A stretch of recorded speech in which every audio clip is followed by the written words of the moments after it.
Jika kamu tidak mengambil tindakan tegas mengenai hal ini, mungkin akan menjadi penyesalan yang menghantuimu seumur hidup. Aku ingin sharing denganmu sebuah topik yang pernah kita temui pada suatu saat dalam hidup kita.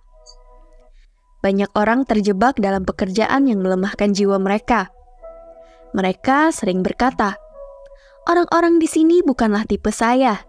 Tempat ini menguras kehidupan saya." Namun, mereka tetap bertahan, terikat oleh ilusi keamanan. 1 tahun lagi, maka saya akan pindah. Mereka berjanji pada diri mereka sendiri, sebuah janji yang terus berlanjut hingga bertahun-tahun lamanya. Kita sering berbicara tentang penyesalan, seolah-olah itu adalah sepupu jauh yang mungkin akan berkunjung suatu hari nanti. Namun kenyataannya, penyesalan adalah tetangga yang sudah tinggal di sebelah rumahmu, menunggu momen untuk merasuk ke dalam hidupmu. Aku mendengar banyak cerita penyesalan dari teman-temanku. Seandainya saja saya tidak menyerah. Seandainya saja saya mengambil pekerjaan itu. Atau saya berharap saya lebih banyak traveling dan lain sebagainya.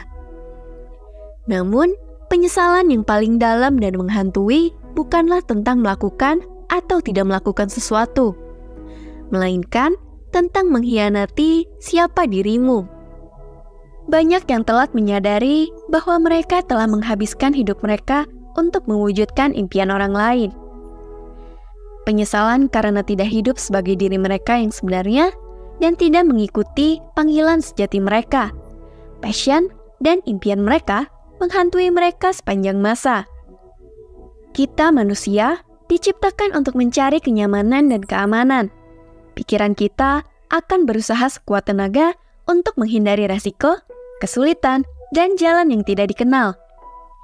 Namun, hadiah terindah dalam hidup seringkali berada di seberang zona nyaman tersebut. Jika kamu tidak pernah berani keluar dari zona nyamanmu untuk mengejar apa yang membuat jiwamu hidup, apa yang seharusnya bisa terjadi akan berubah menjadi hantu yang menghantui.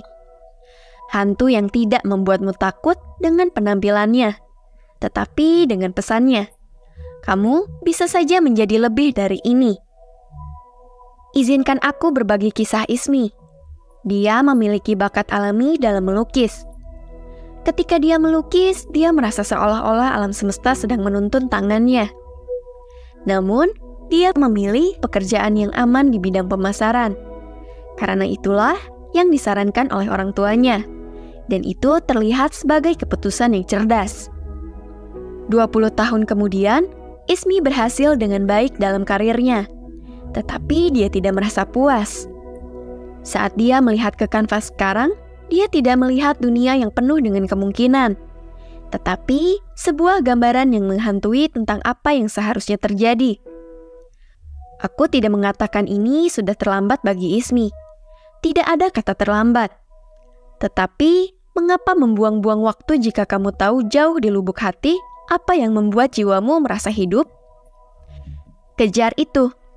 Kejarlah seolah-olah hidupmu bergantung padanya. Ketika orang-orang mendekati akhir hidup mereka dan merenungkan masa lalu, mereka seringkali mengungkapkan 5 penyesalan yang umum. Penelitian dan wawancara menunjukkan bahwa penyesalan-penyesalan tersebut adalah 1. Mereka tidak memiliki keberanian untuk jujur pada diri mereka sendiri. 2. Bekerja terlalu keras. 3. Tidak mengekspresikan perasaan. 4. Tidak silaturahmi yang rutin dengan teman dan keluarga. 5. Tidak membiarkan diri mereka lebih bahagia. Mari kita cermati.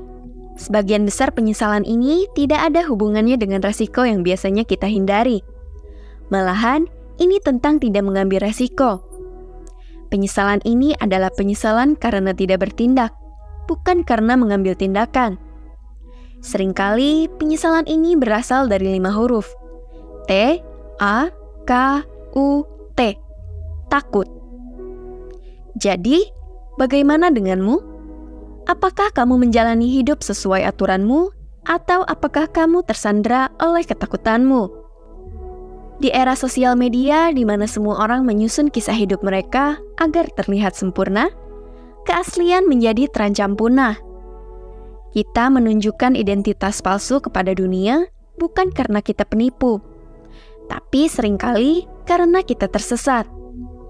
Kita menjawab pertanyaan, siapakah kita? Dengan label seperti insinyur, istri, ayah, dokter, tanpa memahami bahwa identitas kita tidak terikat pada peran. Kamu perlu hidup secara otentik. Kamu perlu melakukan introspeksi. Tanyakan pada dirimu, apa yang mengobarkan semangatmu? Apa hasrat sejatimu? Sesuatu yang membuat waktu tak terasa telah berlalu dan kamu merasa hidup ketika mengerjakannya. Jika kamu memiliki sesuatu yang menggairahkan jiwamu, kejarlah seolah tidak ada hari esok. Jika kamu belum menemukannya, rangkullah rasa ingin tahu seperti seorang pemburu harta karun. Gali berbagai kemungkinan dalam hidup sampai kamu menemukan permata yang sesuai dengan esensimu.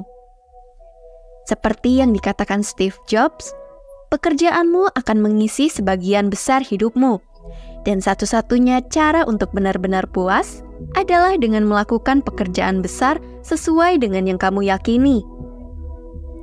Bekerjalah, dan satu-satunya cara untuk melakukan pekerjaan besar adalah dengan mencintai apa yang kamu lakukan. Secara spiritual, banyak yang percaya bahwa kita semua ada di sini karena suatu alasan, suatu tujuan yang unik. Ketika kita tidak menjunjung tujuan tersebut, kita tidak hanya merugikan diri kita sendiri, tetapi juga merugikan dunia. Coba pikirkan. Impian yang kamu miliki, gairah yang mengobarkan jiwamu, bisa jadi merupakan hal yang dibutuhkan dunia. Dan dengan menahan diri, kamu sebenarnya sedang menolak untuk memberikan hadiah yang berharga pada dunia.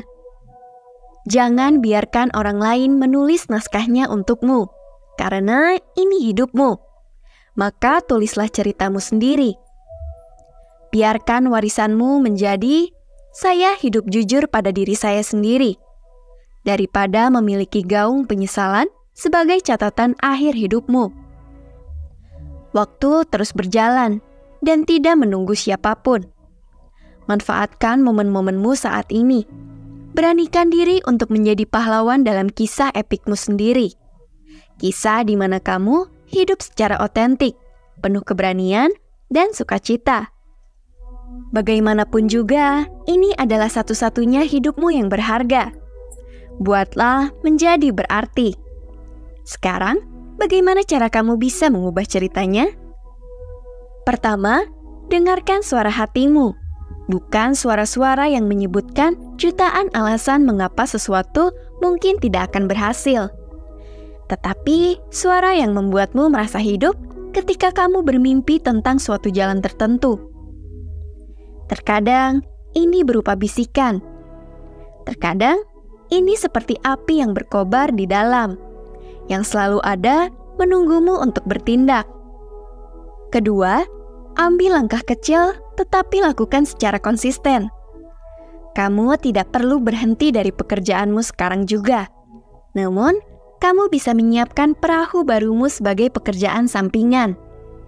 Ketika perahu barumu sudah layak untuk berlayar, barulah kamu bisa keluar dari pekerjaanmu yang sekarang. Pepatah lama berkata, kamu tidak akan pernah sampai ke tujuan jika kamu tidak mulai berjalan. Ketiga, jangan berjalan sendirian. Temukan orang-orang yang mendukungmu. Jalan menuju impianmu mungkin sulit, tetapi memiliki orang-orang untuk berbagi beban membuatnya jauh lebih mudah diatasi. Keempat, berani untuk gagal. Ingatlah, tanpa kegagalan kita tidak akan pernah bisa sukses. Michael Jordan pernah berkata, "Saya gagal berulang kali dalam hidup saya, dan itulah penyebab saya berhasil." Kesimpulannya, bukan tantangan atau kegagalanlah yang akan menghantuimu, tetapi impian yang tidak kamu kejar dan jalani secara otentik. Jadi, kejar mereka. Berlarilah seperti angin, berenanglah melawan arus jika perlu. Dan yang terpenting, jangan berdiam diri. Dirimu di masa depan akan berterima kasih kepadamu. Dan hantu penyesalan itu akan digantikan oleh kehidupan yang penuh kegembiraan, kepuasan, dan yang paling penting, kehidupan yang benar-benar hidup. So, let's take action. Salam bijak.